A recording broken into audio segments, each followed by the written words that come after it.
بسم اللہ الرحمن الرحیم اللہم صلی علی محمد و علی محمد۔ یہ میتلا صاحب کہہ رہے ہیں دوبارہ ریکویسٹ ہے۔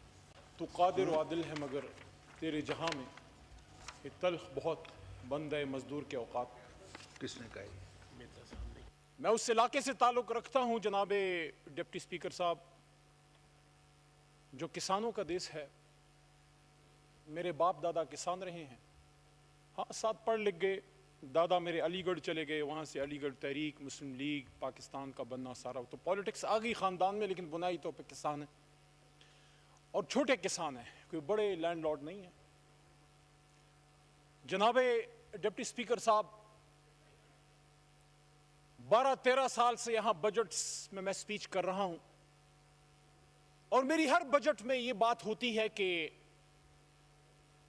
اپوزیشن کہتی ہے برا بجٹ ہے، حکومت اس کی ڈیفنس کرتی ہے، لیکن ایک بنیادی نقطے پہ ہم نہیں آتے، اور وہ یہ ہے جس دن ہم اس نقطے پہ آ گئے یہ پاکستان وہ پاکستان بن جائے گا جس کے لیے 27 رمضان المبارک کو حضور نبی کریم صلی اللہ علیہ وسلم کے روح کے فیض سے یہ ملک ہمیں ملا تھا، اور وہ یہ کہ بجٹ جب ہم غیر سودی بنائیں گے، جب تک سود سے یہ ملک نکلتا نہیں ہے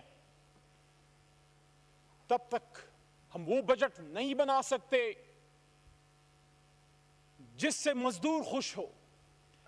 وہ مزدور جناب ڈپٹی اسپیکر صاحب، اس کا یہ حق تو ہے نا کہ جس فیکٹری میں وہ اس سخت گرمی میں 45 46 47 کی ڈگری ہے اس وقت ملتان میں، اس وقت راجن پور سائٹ پہ، اس وقت فیصل آباد میں گرمی ہے، سیالکوٹ میں گرمی ہے، وہ جو پسینوں مزدور جو اس میں پسینوں میں ڈوب جاتا ہے، اور جب وہ رات کو نکلتا ہے اور اپنے فیکٹری مالک کو نئے ماڈل کی مرسیڈیز بینز ایس کلاس میں پروٹوکول میں نکلتا ہوا جاتا ہوا دیکھتا ہے، اتنا تو اس کا حق ہے نا کہ آنے والی عید میں اپنے بچوں کو کم از کم نئے کپڑے تو دے سکے۔ بے شمار ایسے لوگ ہیں جو اس وجہ سے بازار نہیں جاتے کہ بچوں کو اگر ساتھ لے گیا تو وہ نئے جوتے مانگیں گے۔ بے شمار ایسے نوجوان ہیں جو اپنی ماں کی آدھی دوائی لے کے آتے ہیں کیونکہ ان کے پاس آدھی دوائی کے پیسے ہیں۔ میں خود اس چیز کو فیس کر کے یہ بات کر رہا ہوں۔ میں یہ نہیں کلیم کرتا کہ میرے پاس کھانے پینے کو کچھ نہیں، لیکن انسان پہ ہر طرح کا وقت آتا ہے۔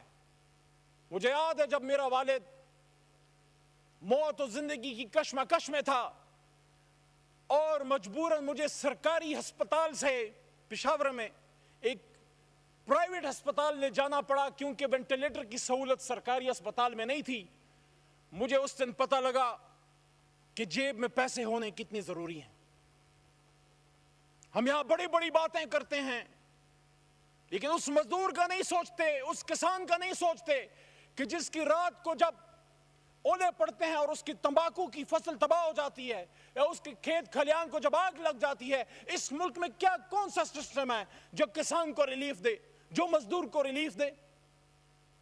شہادتیں بھی بہت دیکھ لیں، سیویلینز کی بھی دیکھ لیں، فوجیوں کی بھی دیکھ لیں، لیکن آج اگر آپ میرے سے پوچھیں یہ اس وقت پارلیمنٹ جس کے اوپر اللہ کے 100 نام ہے اور ماتھے پہ لا الہ الا اللہ محمد رسول اللہ لکھا ہوا ہے، یہ ایک مرثیہ پڑھ رہا ہے جناب ڈپٹی اسپیکر صاحب۔ مرثیہ کس چیز کا مرثیہ؟ جمہوریت کا مرثیہ جناب ڈپٹی اسپیکر صاحب۔ شہیدوں کی بات ہوتی ہے، میرے اپنے علاقے میں 3-4 جنازے آئے ہیں۔ میں آپ کو پرسوں ترسوں کی بات بتاتا ہوں۔ لیفٹیننٹ دانیال شہید ہوا ہے، لیفٹیننٹ دانیال میرے علاقے میں آ کے شہید ہوا ہے، اس کی لاش آئی ہے، باڈی آئی ہے۔ اس کے والد جو ایک ایئر مین ہے، ایئر فورس میں کام آفیسر رینک کے نہیں ہیں، ان کے ساتھ میں بیٹھا تھا، انہوں نے وہی بات مجھے کی۔ میں ہمیشہ شہیدوں کے پاس جاتا ہوں جو مجھے سالوں پہلے کیپٹن جنید کے والد نے راول پنڈی کے قریب اسلام آباد میں کی۔ دونوں نے ایک بات کی۔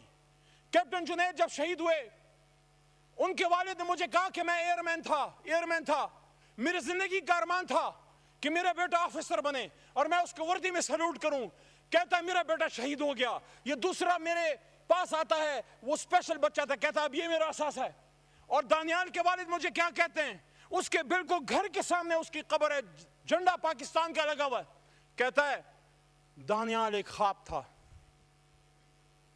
تو شہادتیں قربانیاں تو ہر جگہ پہ ہیں، تو پھر مسئلہ کیا ہے؟ پھر مسئلہ حل کیوں نہیں ہو رہا؟ اے چاند یہاں نہ نکلا کر، یا الٹی گنگا بہتی ہے، اس دیش میں اندھے حاکم ہیں، نہ ڈرتے ہیں نہ نادم ہیں، نہ لوگوں کے وہ خادم ہیں یہاں پہ کاروبار بہت، اس دیش میں گردے بکتے ہیں، کچھ لوگ ہیں علی شان بہت اور کچھ کا مقصد روٹی ہے، اے چاند یہاں نہ نکلا کر۔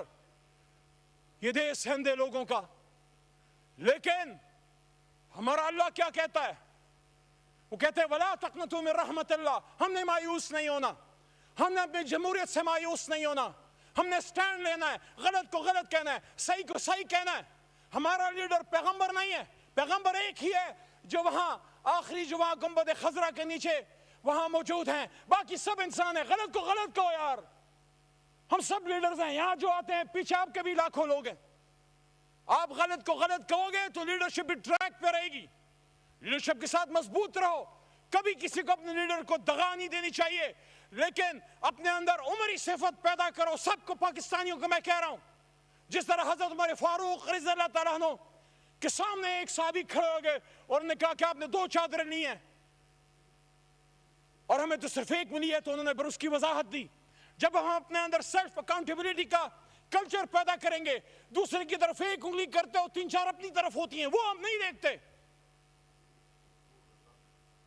میرے دوستو، میرے پاکستانیوں، جناب ڈپٹی سپیکر صاحب، اپنے گفتگو کے اختتام کی طرف میں آج یہی کہنا چاہتا ہوں، اگر صرف ملک چلانا ہے تو چل رہا ہے، جمہوریت کے بغیر بھی چل رہا تھا، لیکن اگر ملک کو دنیا کی سب سے بڑی طاقت بنانا ہے، جو صوفی برکت علی صاحب کا ایک پیشن گوئی تھی، جو قائد اعظم کا ایک خواب تھا، جو بات صوفی برکت صاحب کر گئے، فیصل آباد والے کہ ایک وقت آئے گا کہ اسلام آباد کی ہاں اور نہ میں دنیا کی ہاں اور نہ کے فیصلے ہوں گے، تو 1948 میں یا 42 میں قائد اعظم محمد علی جناح لائف میگزین کو انٹرویو دیتے ہوئے کہہ چکے ہیں، ان سے پوچھا گیا mister Jinnah how do you perceive Pakistan? Jinnah صاحب said I perceive Pakistan to become the pivot of the world.